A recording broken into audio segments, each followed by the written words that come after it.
एक ठो भजन गीत सुनावे। अच्छा लगेगा भैया तो लाइक सब्सक्राइब कमेंट कियो, शेयर कियो, ज़्यादा से ज़्यादा सपोर्ट कियो। श्री राधे राधे, हर हर महादेव, जय श्री राम।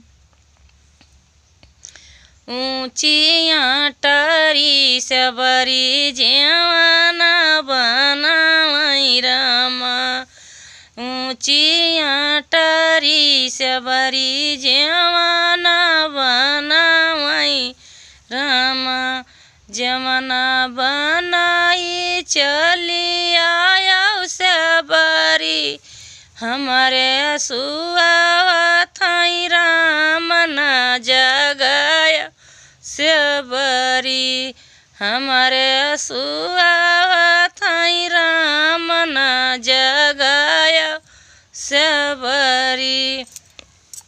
ऊँचियाँ टरी सबरी गेड़ुआ भरा मई रामा, ऊँचियाँ टरी सबरी गेड़ुआ भरा मई रामा, गेड़ुआ भरा ये चली आया सबरी, ई हमारे अरसुआ थाई राम ना जगाया सबरी, हमारे असुआ थाई राम ना जगाया सबरी।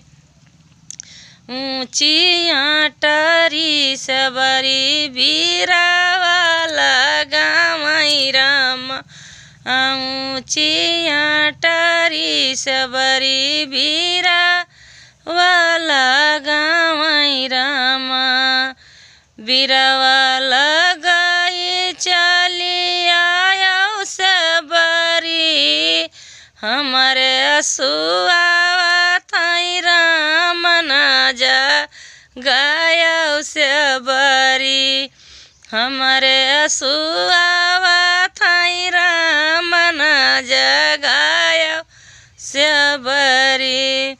ऊँचियाँ टरी सबरी सजिया लगावै रामा, ऊँचियाँ टरी सबरी सजिया लगावै रामा, सजिया लगाई चली आयो सबरी, हमारे सुआ थाई राम ना जगाया सबरी, हमारे सुआ थाई राम ना जगाया सबरी।